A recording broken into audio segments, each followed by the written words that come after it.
This is a special collector's edition of Roadkill. Save it, kids. We didn't fail this time.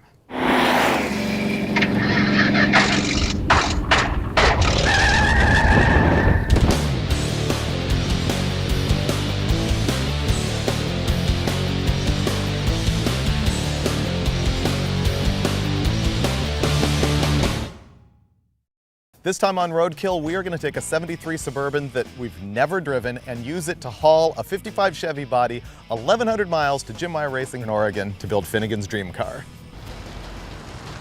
California thinks we own a 55 Chevy. This is the it's legal as far as you know state of California? Yeah, California says you own a car. Is this a street? Yeah, this is nice. He supposedly has like 30 cars here. I don't know where he's going to fit those in a 30? In a track. This must be the guy. Yep, that's him.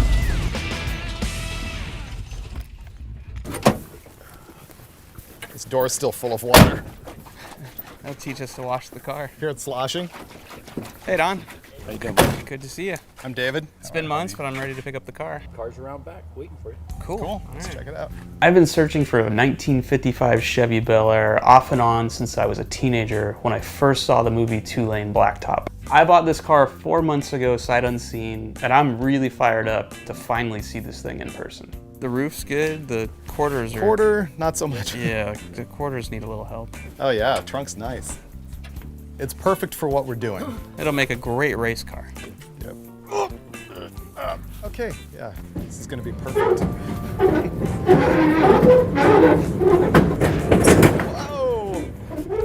We're gonna take this up to Oregon and actually plop the body on a brand new chassis up there at Jim Meyer Racing, make a gasser out of it like that. And what's really cool about it is that we're gonna put a Chrysler 426 Hemi in this car, and we have it in the back of the Suburban. It's like gasser kit all right here with us.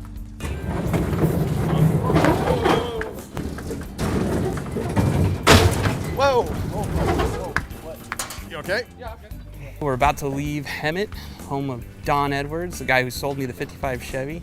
And it's all strapped down, or at least as well as we could strap it down. So now we're gonna drive 1,000 miles up to Oregon. Is it that far? Yeah, 1,100 actually. That's not good. Is the Suburban gonna make it? we better find out. Let's go. Better start now while it's still daylight. You drive. All right.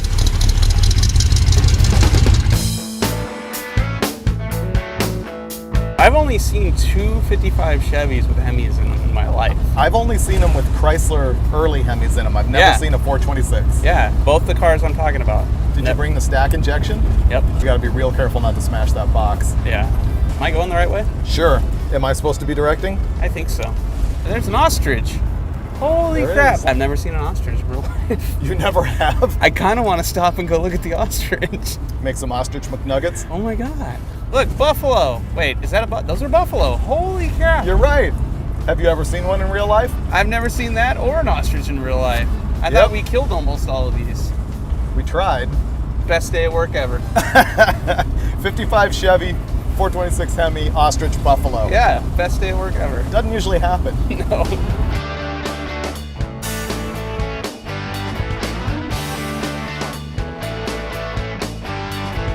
The first stop we're going to make is at Rod's West in Ridgecrest, California, because we've got to pick up some cool wheels that we're going to put on the front of the car. It's a place that's owned by Don Walden. He's been here for decades, and where we're standing at one point was covered by nothing but mag wheels. He buys and sells them and refurbishes them, and so there's a pallet of them there, and back over here there's a wheel graveyard of a bunch of rare wheels, and now he's become the Willys king. He's got a bunch of Willys parts here. He builds gassers pretty much for everybody that wants one. But there's also Austins and Angles and all sorts of There's things. Henry J's, Austins, Tim's. This is amazing. Stop talking so I can go look. Yeah.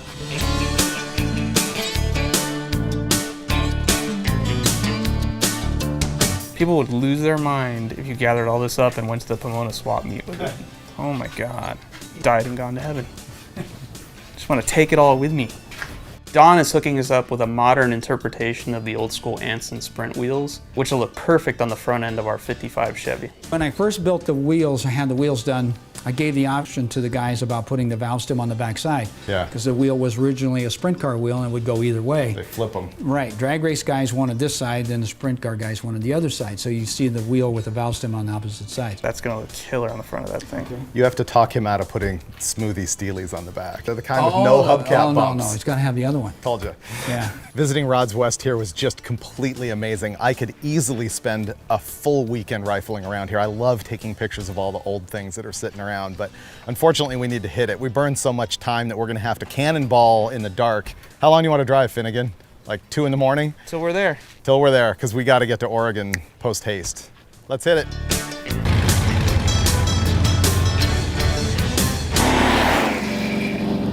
The Macho Grande has been doing excellent so far, but it does need some routine maintenance. Spark plug wire kept falling off, and it only runs 7/8 as well as it should on 7 cylinders. We're gonna save that plug wire we took off because it's still good, and we're gonna put it right here with our spare dipstick in the fender where it belongs.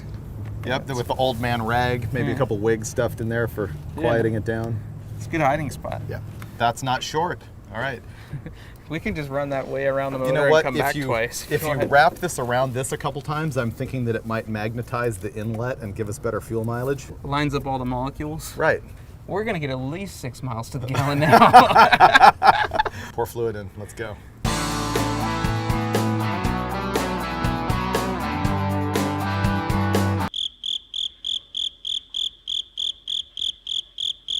Found a blown fuse for the accessory circuit, which Twice. is why all the lights just turned off. So we replaced the fuse with one we found in a glove box, one of many, which tells us this has happened before.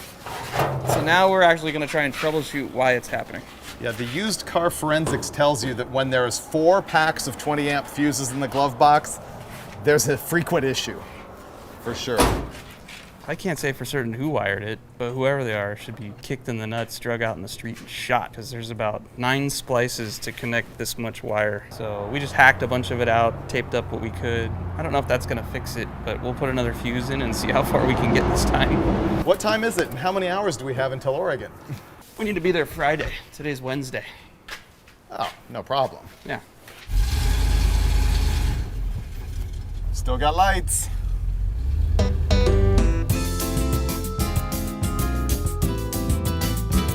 Well, we just made a nice loop in and out of the parking lot and blew the lights again. For some reason, when we're moving, it blows lights, and when we're parked, it doesn't. So something is pinching somewhere, and by unplugging the trailer, we'll isolate it, whether it's in the trailer or in the truck. I was right. It turned out that the stock wiring harness was like jiggling in a little clip on the frame, and I was able to crawl into the car and I saw it sparking, and I just wrapped it with some electrical tape and we're done. Now we're gonna hit the road to Bishop. Yesterday we got our new project car, 55 Chevy. Didn't get very far down the road because some electrical gremlins with our tow vehicle, the Suburban, but after rewiring it on the side of the road at midnight, she's dialed. And now we're in Bishop, which is one of my favorite little towns, and a local told me where he thinks there's an abandoned 50s truck out in the desert, so we're gonna go check that out before we hit the road.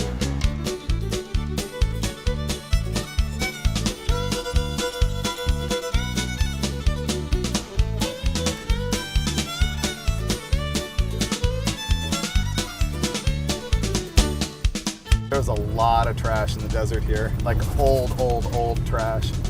I bet we find something good out here. There's a barrel. There's a gas tank right there, dude. Really? Yeah. So we're getting warm? Yeah. I hope that's not it. Oh, hell. That might have been a truck. That used to be a truck cab. Is that a fender? That guy obviously had greater appreciation of our skills than we do. Wait. What did he tell you was out here? He said it was an old round pickup truck, and that is an old round pickup truck. Look at it, it's destroyed. There ain't a round surface left on that thing. I see a fender, or no. Oh my God. Okay, there's good news and bad news here. The good news is I have complete confidence that we could get that home on the back of the trailer. The bad news is there's absolutely no reason to.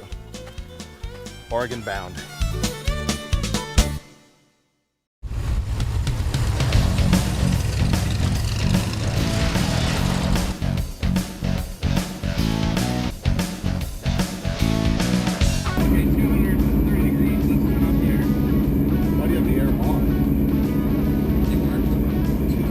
I can live with for a while.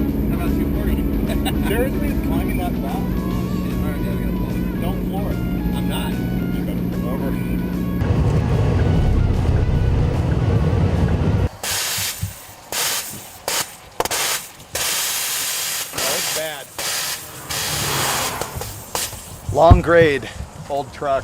We put a new radiator in the Macho Grande before we even left, but it was no match for this big long grade at wide open trying to get out of Bishop. And so we overheated, and overheated pretty bad. We've been worse though. I think we'll be good. Is it walkable down to the water place? Couple miles. Every road trip, the hood comes off. I know. Let's strap the hood to the roof.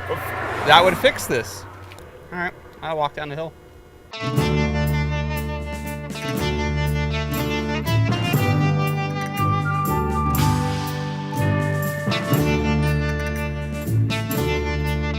Gotta get a raise for this.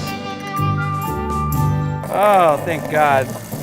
That was the easy part. Carrying this up that hill is gonna suck.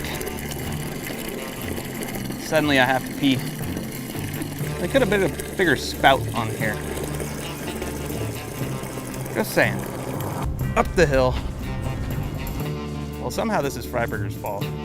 I can't pinpoint how or why, given that he was pretty much in a coma in the passenger seat when I drove us up this hill too fast. But after hiking all the way down the hill to get the water and to come all the way back up, I've decided it's definitely not my fault, it's all his fault. Then if that's not enough water, he's hiking down the damn hill to get the rest of it. How much oil should be in the water? I know how we can do a roadkill and never boil over once. Don't leave home? Get a Volkswagen. What bugs me is we actually were proactive about it this time and put in a radiator. New one, not even record. That's amazing it still has that much pressure after this long. It just means the freeze plugs are still in there. It's good news. This reminds me of the Alaska trip. This reminds me of the Jaguar trip. This reminds me of... Buick. This reminds me of... Told you, deja vu. This is every trip. Yeah. Any minute now, we'll cut to a clip of us driving with the hood off this thing. One time, I had a friend, Tony, who his 340 Duster did this, and he like leaned way back and got the cap off and nothing happened. He goes like this, right in the face, like melted, literally, skin was hanging off of him. It was pretty bad.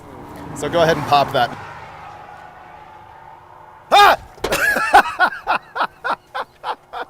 At least I didn't scream. You put the water in.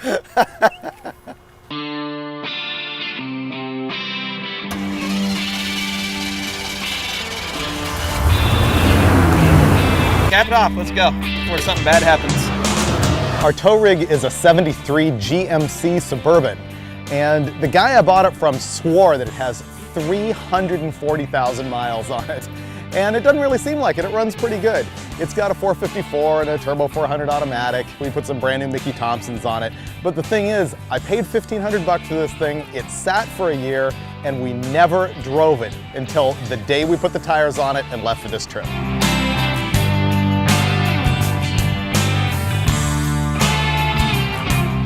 Our route here is the 395 North in California, which takes us all the way up to Reno. It's a great drive, lots and lots of wilderness and neat little towns. This is Mono Lake, which is actually a salt lake. It's actually the same place we drove when we took that El Camino trip a few episodes back.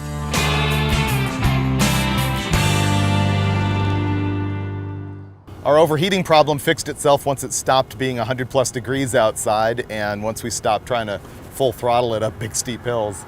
We're in the Reno Sparks area now, and we were so close that we thought that we would come here and visit the scene of the crime at Summit Racing, where we did our engine swap on the El Camino a couple episodes ago. You think there's still a big stain on the parking lot? That's what I want to know. These people care too much about their facility. I bet they street sweeped it. Let's find out. I spent a year in this parking lot one day. Wow, you'd never know we were here. No, it's right there. They did a better job cleaning it than we did. Yeah, I scrubbed it, but wow, impressive. Summit Racing on the ball. Oh, that was fun. Okay. Let's go get dinner. Let's.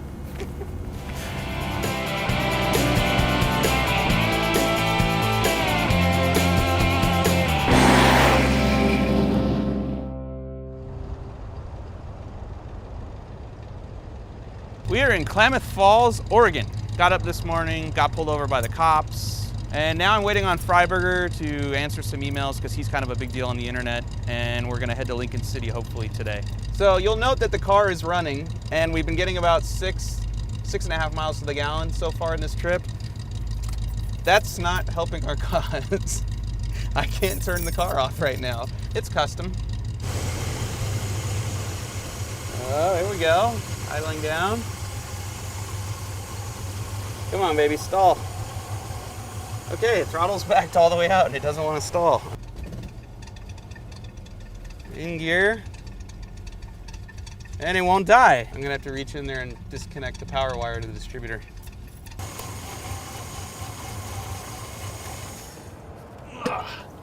We'll just have to do that everywhere we go now.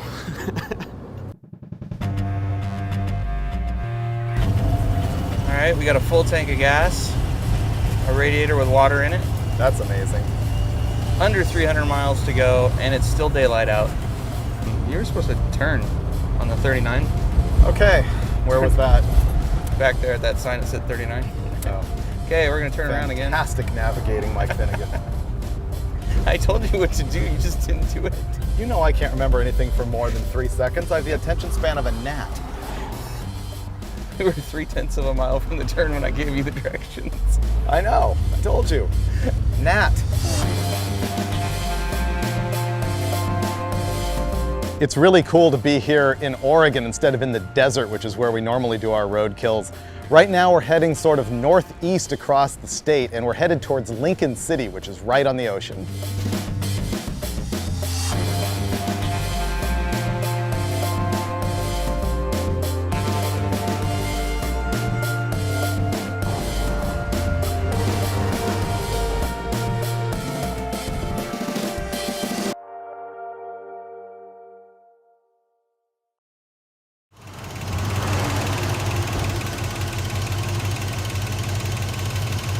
Doesn't sound happy. Can pour some oil. Yesterday we got within 60 miles of Lincoln City, stopped for the night, and when we parked the Suburban, it was running really good. This morning we fired it up, started heading for Jim Meyer Racing, and the engine just started clattering really bad. So we pulled over and checked the oil, and there wasn't any oil in there. I don't know where the oil went, but the camshaft and the lifters are not happy about our severe lack of lubrication, so Freiberger's putting some more in, and now we're hoping that we don't flatten the cam lobes before we get to our destination. Why was it perfectly fine last night when we stopped? That's what I don't get. Maybe guys that don't like your critique of the Lamborghini drained the oil out last night. Maybe guys who don't like your goatee. Maybe. That could happen.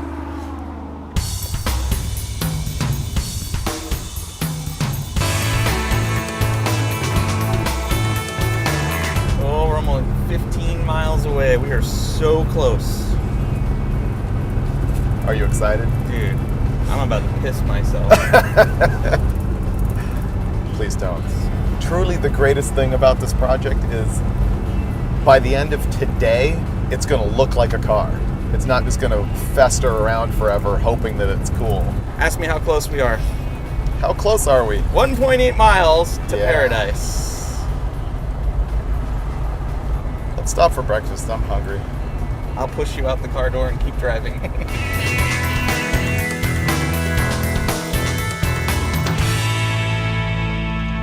Jim Meyer Racing is like a gearhead paradise right near the cool tourist area of Lincoln City. He's got this great shop tucked away in the woods. He's been here like 25 years just doing cool gearhead stuff. He's got old motocross bikes, weird old hot rods, but the main thing that they do here is they make complete rolling chassis that you can just slap under your car. I've heard of this place forever and seen their ads and stuff, but it's always cool to show up and find out that it's a real place with real, genuine hot rodders. The better you can get the car to start out with, of course, the better your build's going to be and the less expensive it's going to be. But, you know, for even the dents and the quarter panel the way it is, it's not going to take much to put this thing back together. We've got about, I don't know, 24 hours before we've got to hit the road, so we should probably get to work and throw this thing together. Yeah, we'll get a plan going here. I got 5 guys here today, so I don't think we'll have any problem getting this thing going on. Oh man, that's nice. Wow. That's way too good for you. I really don't deserve this. It's better than I imagined it. I mean, I've been drooling over a photo that big on the website for a year now. Way better in person. Amazing welds. The construction's really nice. These guys don't mess around. We're gonna roll the chassis out and back the trailer all the way in and try and get it straight onto the lift.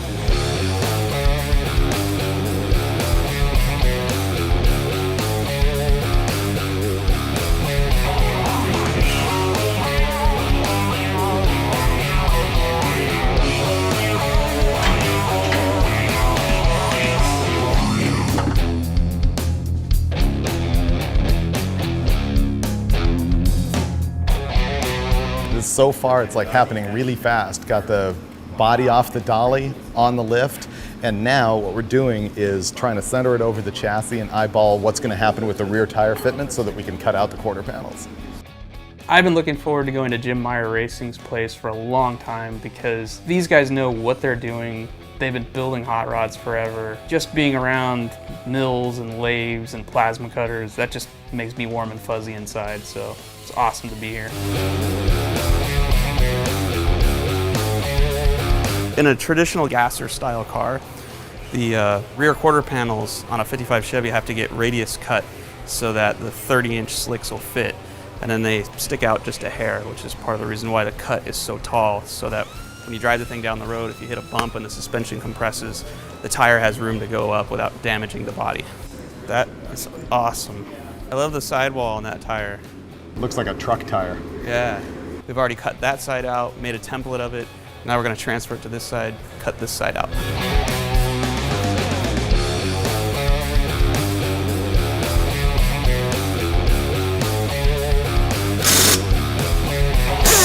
We really wanted to mock up the Hemi and the transmission and the chassis, but we ran into a couple problems that prevented that. So here we're just gonna mock it up so it sticks to the car on the way home on the trailer.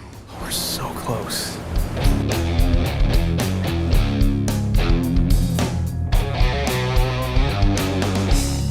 Break out the intake manifold. Yes. This is the key to the look of this car. I have had this Enderly mechanical fuel injection setup on my shelf forever. And when I knew we were gonna build the car, I knew I had to give it to Finnegan. This thing looks right. And I didn't get socks this year. Woohoo!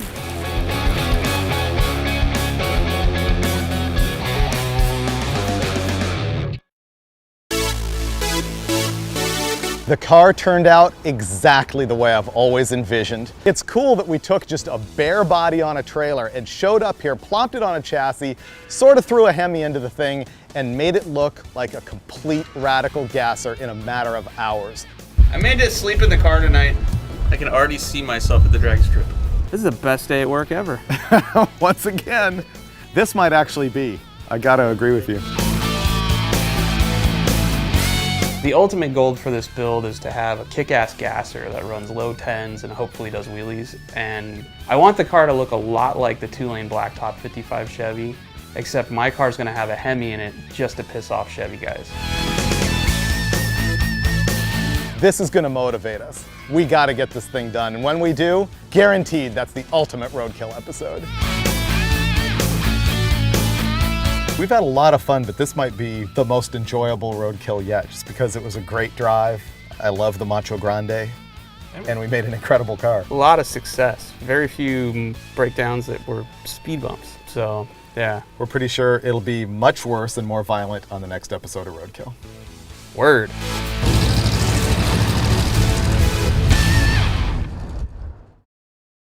I froze my nuts off in this parking lot. Maybe you can find them and put them back on. I know, right? You do the speech. Go for it. No, Spit it you're out. doing great, actually. No, be funny. You're doing great. I'm number 2. Still rolling? We completely failed again? Get the front tires mounted on the wheels. Cut the firewall and get the body bolted down. I don't know, because I won't be there, right? You're gonna punk out and leave early? Thank you. That didn't fit right. Look, you got lice now. Yeah. Merry Christmas. Whoa, whoa, whoa, dude. Dude. Careful, all right?